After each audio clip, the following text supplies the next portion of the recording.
Guys, good afternoon. Ayan. Sa wakas, dumating na natin mga ABS module. Ayan. So, kada dating guys, limited stocks lang to. Kaya tayo nagpa-pre-order. Ilan to? 1, 2, 3, 4, 5, 6. So, ito is-sold na to lahat. Ito ay nakapag-order sa atin before. May mga delays ngayon kasi alam nyo naman sa customs. May mga daming mga nagigpit sila ngayon guys. May mga may investigahan sila dun. So, ayan, kaya minsan tumatagal yung orders nyo. Ayan, ito yung ABS module. So, insakto iba naka-order nito. Kakabitan na natin ngayon. Tapos, syempre, is ipo-program pa ito pagkatapos. So, yan ang ating mga modules, pati ibang parts natin. Mga clutch, ito mga bagong dating, shift fork, plato tayo lahat yan. All original parts, ayun. Dami yan, no? Shift fork, lahat. Langis, plato.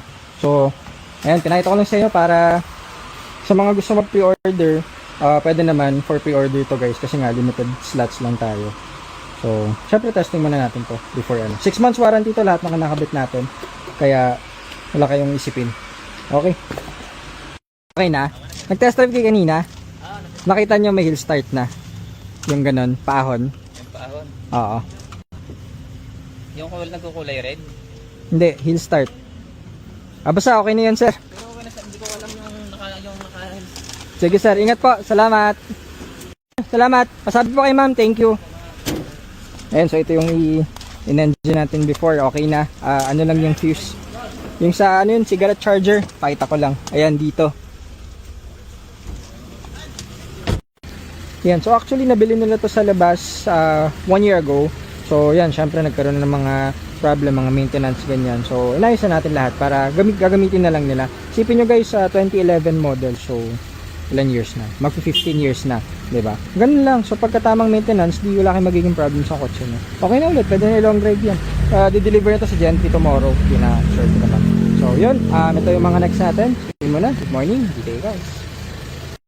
Opo. Ang difference kasi niyan sir, kapag may ngipin, ito yung sir tumatalon kasi sa timing to Kumbaga hindi siya yakap na yakap. Ngayon, ito po yung original. Yun yung difference niya.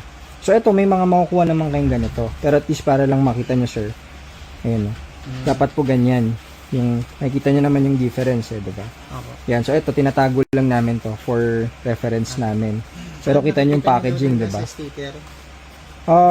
Ito sir, parang original din diba? Parehas lang yung sticker Pero ang titingnan nyo, kasi ito sir, pwede namang, ito kasi pwedeng palit-palitan to diba? Ang pinaka-actual na titingnan nyo, mismong belt. Ayan po. Kasi yan, kapag may ngipin sir, iba po kasi ang yakap niyan. Tsaka meron kami yung parang wala lang dito yung mismong DVT. O kapag ginanon nyo siya, hindi siya yung, makikita nyo, hindi siya yung yakap na yakap.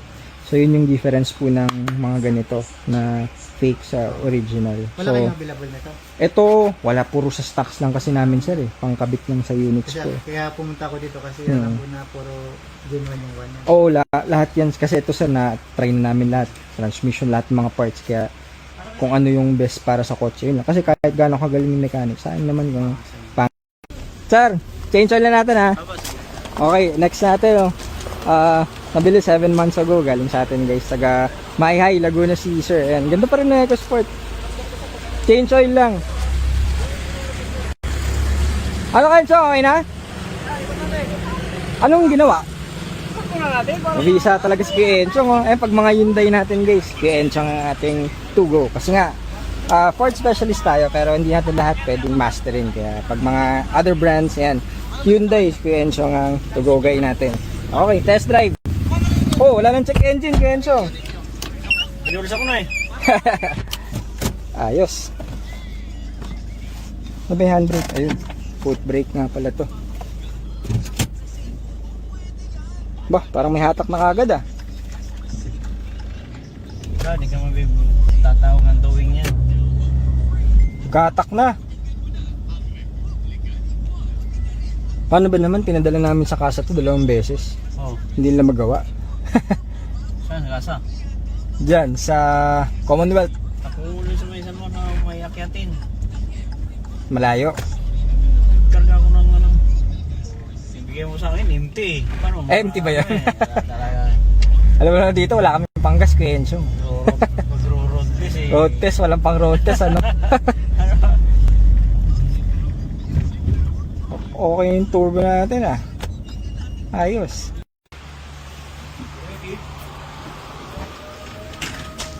Okay, so release natin yung Everest ni sir. Tapos na rin nata to. Change oil lang sa atin. Ayan. Hindi galing sa atin to guys, papa-maintenance lang. 2008 Ford Focus ni sir. Ayan. Ayan, okay na yung Everest ni sir.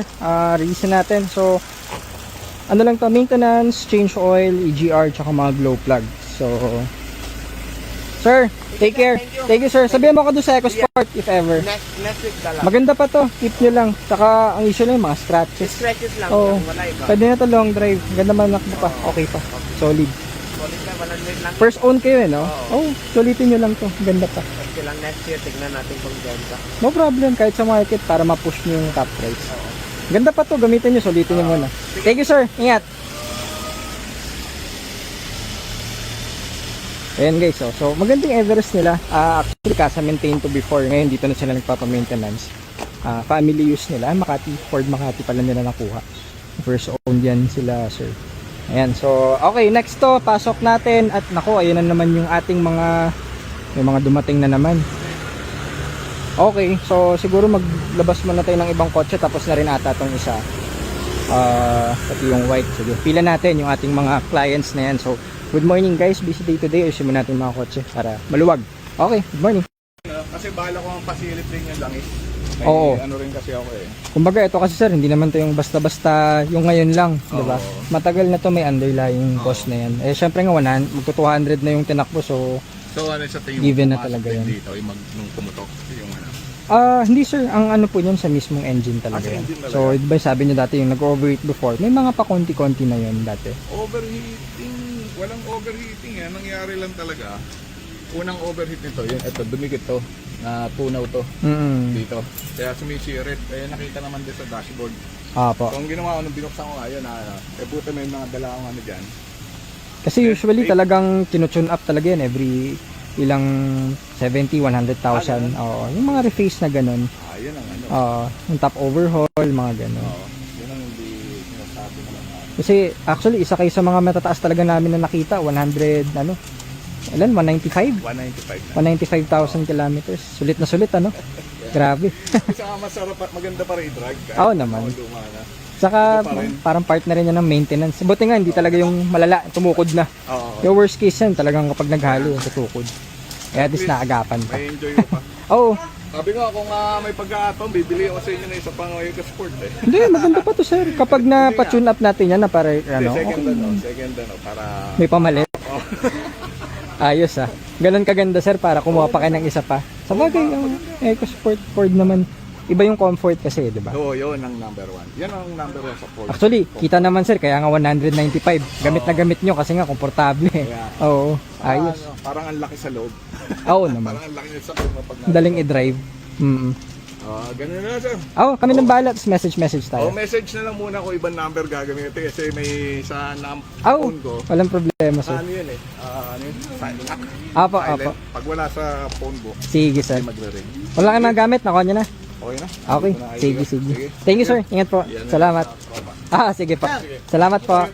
Kami ng bahala sir. Okay. Sige po. Okay, so ayos na. Simulan na natin to. Pila na natin dun sa ating mga gagawin. Ito, tapos na rin Everest natin. Okay. Kayo pala yun sir, yung sa Mahayhay ano? Nakakalimutan, naalala ko yung Mahayhay na Laguna. Malayong Laguna kasi yun eh, no? Sa may Quezon. Boundary na ng Quezon. Pila lang natin sir ha. Tapusin lang natin tong mga sasakyan. Lalong vacation. 7 months na pala yun. Noong February. Feb. Ang bilis ano? Change oil lang. Saan yun na pinakamalay na biyahe nyo? Quezon, mga ganun. Ikot-ikot doon. Dito, Manila. Gas, Manila, yun. Marami na rin palang. Naka 5,000 na, hindi pa? 5,000 na. 5,000 na rin. 6,000, 5,000. Sakto lang. Change oil. Check na rin natin lahat. Tingnan Scan. kasi yung oil ay medyo ano na. Oo, kapag talaga mga 5,000, nag-ano yun.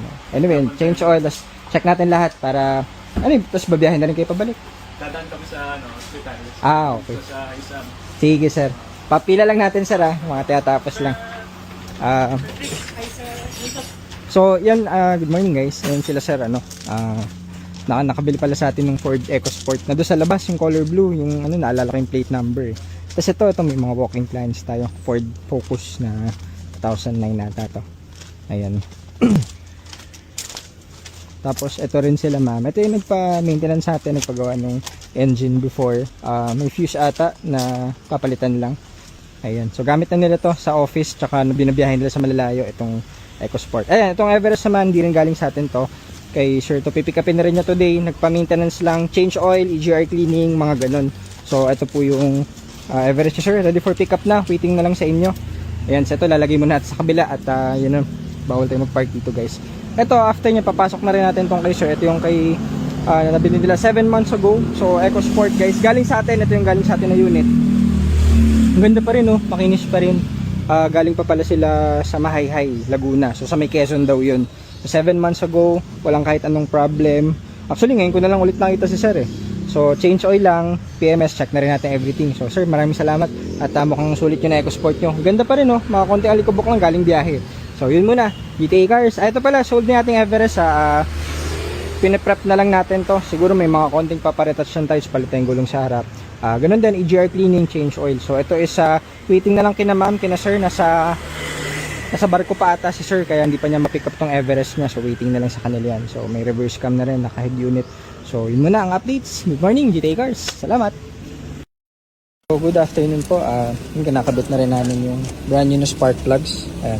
So, ang kinakabit natin is original Iridium na Ford. So, ayan. Ito po yung box niya. Iridium spark plugs. Ayan. Pati valve cover gasket. Papalitan na rin. Ito po yung old spark plugs. Yung mga oil pa. So, cooling system. Tapos na rin. Mga radiator. Reservoir tank. Drive belt. Bago na rin. Papakita natin yung mga iba pang pinalitan dyan. Tapos yung PMS syempre kasama yan. Battery, napalitan na. Brand new na rin po yung battery niyan. Megaforce na DIN44. Ating laging ginagamit. 18 months warranty. So yun po ang muna. Update sa inyong unit. Good afternoon. Take cars. So ito na yung ating Everest. Patapos na. Walking client to guys. Hindi galing sa atin to. Ito yung mga oil na ginagamit natin. Ilang liters to, Marlon? 7.5. Okay. Motorcraft. Original Ford syempre ang ating gamit. Pati yung mga oil filters. Ayan. So, tapos na rin yung EGR cleaning. Tapos siguro later, release natin to. Monitor mo natin yung temps. Nagpalit na din tayo ng turbo hose na original Ford brand new para walang problema. Kasi may punit eh. Hindi naman sira. Wear and tear kasi yan. Syempre, ito na yung bago, no? Ayan. So, brand new na hose yan. Syempre, 102,000 yung tinakbo. So, palitan yung brand new hose. Yan naman mga maintenance sa ating mga diesel engines. Glow plugs. Ayan. Tapos, syempre, checking tayo ng wala namang any leaks dito. So, ayan. Okay na yung ating Ford Everest. Thank you. Pwede na to later. Good afternoon. Salamat.